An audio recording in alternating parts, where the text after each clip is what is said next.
Okay, welcome again. Sean Lennon here. You're watching the Fightlete Report, Fightlete Podcast, and make sure to go to fightlete.com for all of our MMA interviews, great articles every week. Keep you up to date with the crazy world of MMA.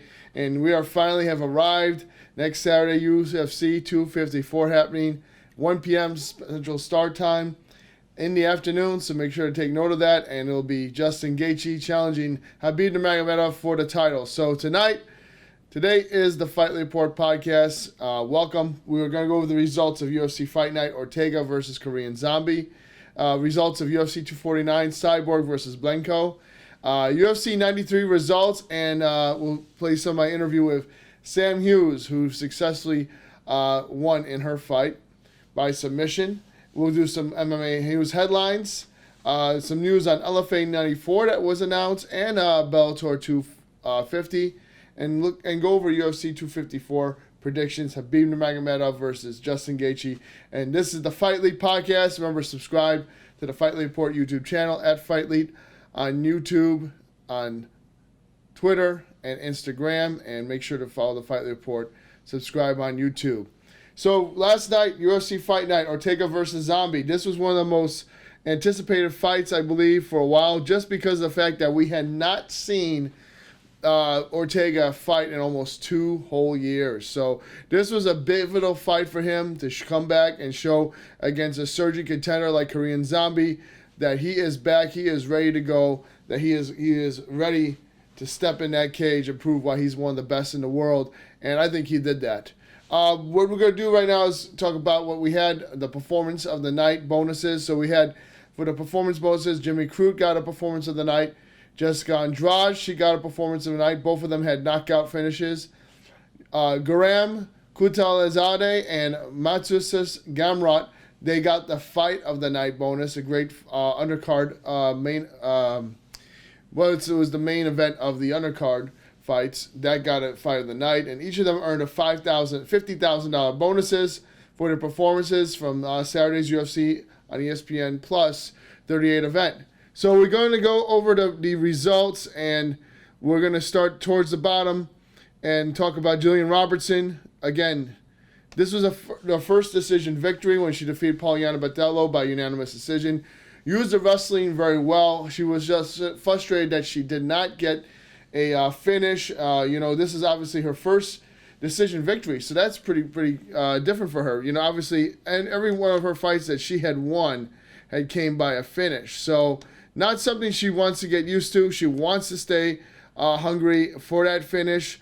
But I think a win is a win, and she'll take it regardless. But, when you look at her career, she had submission win after submission win, and then a knockout win. Like, she had really been putting it together so well. Her last fight was against Courtney Casey, rear naked choke in the 3rd round. Prior to that, got her first knockout win with elbows in the mount against Sarah Froda, and 3 submission victories prior to that, and that was her UFC career. She had some sandwiched in between those were losses to Mayra Bueno Silva, who she lost by a first-round armbar, Macy Barber, who knocked her out in the first round as well. But there was 2 losses. But besides that, she is definitely someone to look up in terms of who is a big prospect to rise these rankings of the flyweight division in the future. And again, Polyana Botelho is no slouch, right? So Botelho, she was 8-2 coming into this fight. Now only 8-3. This was her only second loss in the UFC overall.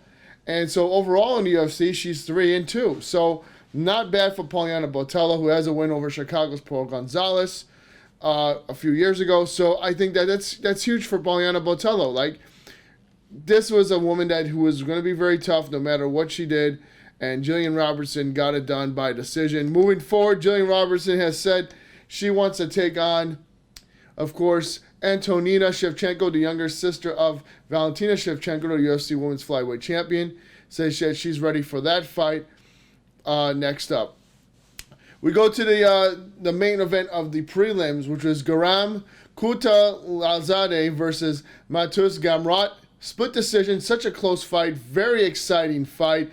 And for both these guys, coming in there and basically, going to war, which was a lot of fun.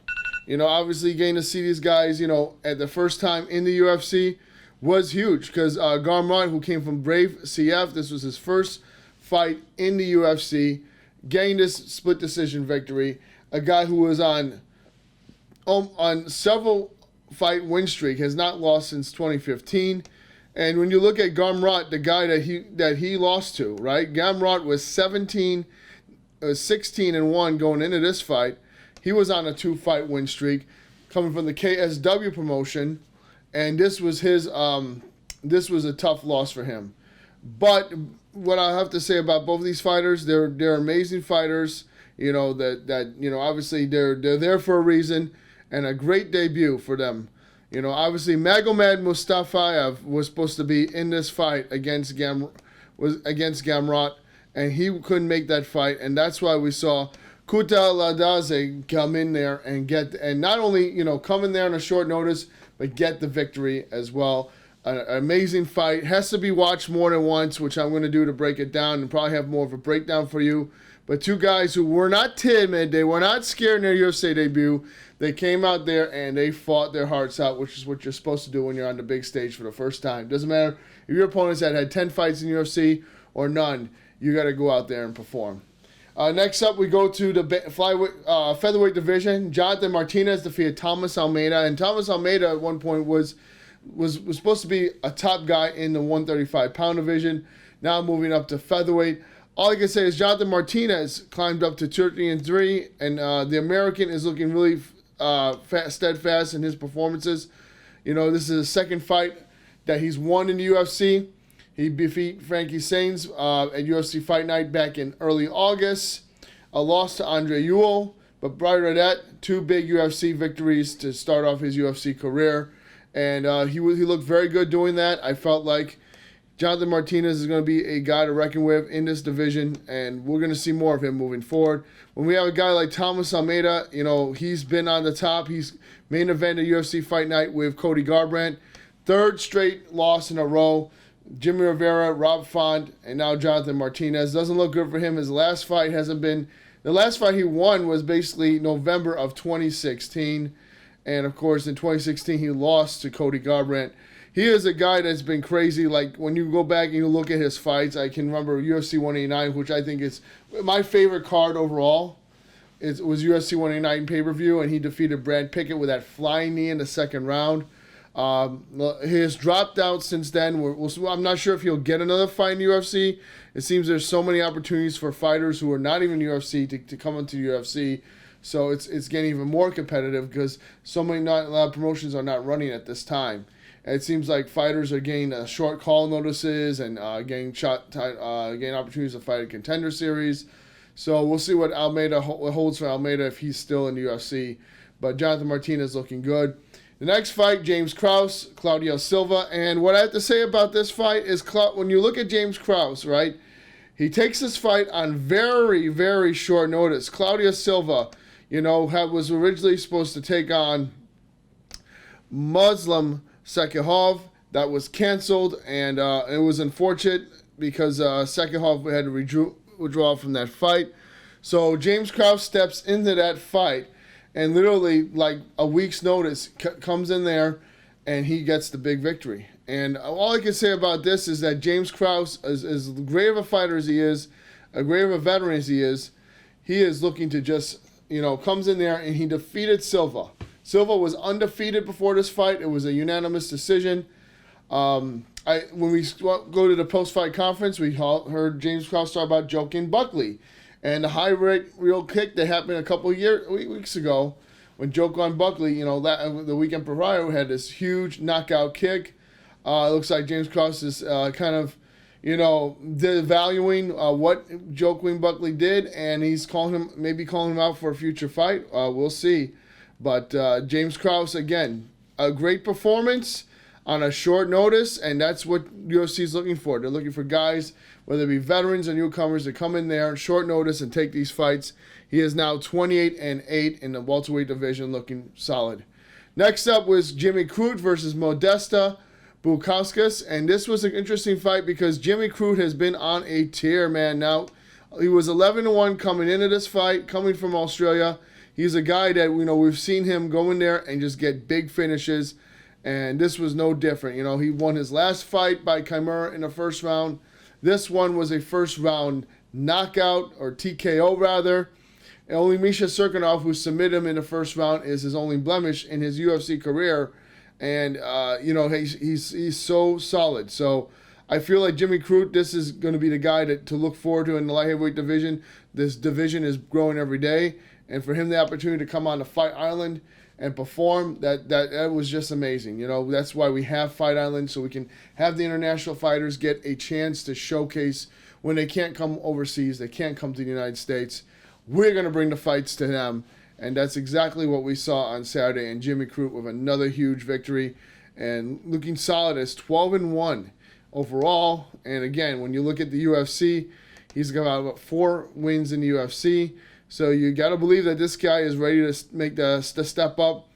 Obviously coming off the Contender Series back in 2018, he is looking to step up and fight more challengers. And we heard him call out a guy. And we're going to see if that guy responds to Jimmy Crute. But if Jimmy Crute is ready for him, let's do it. So we're going to have that fight happen as well in the future. Next up, we had Jessica Andrade and Katlyn Chookagian. And what I have to say about this one is when we see Jessica Andrade, right, she comes into this fight. She comes into the flyweight division. Katlyn Chookagian has set herself up to be number 1 contender. She's got the number 1 spot. Katlyn Chookagian has been doing all the right things, but as I mentioned to you, I don't think Chookagian has anything to offer Shevchenko if they were having a rematch. But, since then she beat the younger sister of Valentina Antonina. We could have seen some kind of rivalry built from that. Jessica Andrade comes in there, first round, and a hook to the body is what it took, all it took, and it had her reeling. And she was reeling from that hook, and that was it, a TKO finish.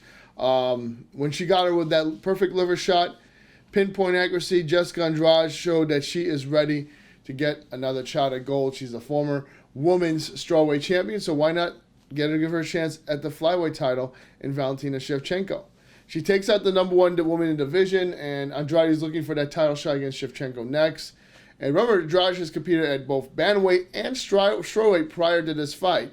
So finally finding a new home at flyweight, it suits her, but she brings power no matter what division she's in. She is a monster, is Jessica Andrade, the former women's strawweight champion, and we can't wait to see her possibly take on Shevchenko. We'll see what's in the works. Obviously we've got, mentioned there's another couple flyweight fights that might determine number 1 contender over her, but she's looking very solid, and a win over Chookagian may just do the trick. Then we go to the main event, and again, we go here, we look at Brian Ortega, Chang Sung-jung, the Korean Zombie. Such a highly anticipated fight that we were led to believe was happening last year, December of last year, and it got postponed because of Brian Ortega's injury. Finally, we get it in 2020. Though we don't have the roaring crowd behind it, we can only imagine what they would have been like reacting to this fight. Ortega, this was his first fight since December of 2018. His fight with Max Holloway, and his first win since March of 2018 when he knocked out Frankie Edgar. So Chan Sung-jung, who came in this fight with 2 credible victories. He was a guy that was looking to finally get the opportunity at a title shot in the featherweight division. He's already fought Aldo for that title all the way back in 2014, 2016. He had fought Aldo, so we were looking forward to an interesting fight if they were going to fight again, if he was going to get a title shot against the current champion, which is Alexander Volkanovski. And remember, 2 big wins over Renato Moicano in 2019 and Frankie Edgar, would have, and then a win over Ortega would have argued for him to be the number 1 contender. Ortega stopped that. Not only did Ortega stop that, Ortega made a statement where, he feels like Chan Sung-jung is in his rearview mirror and doesn't belong in that title picture. Brian Ortega did basically what we thought he was capable of doing and more. And I think that's what we saw in this fight.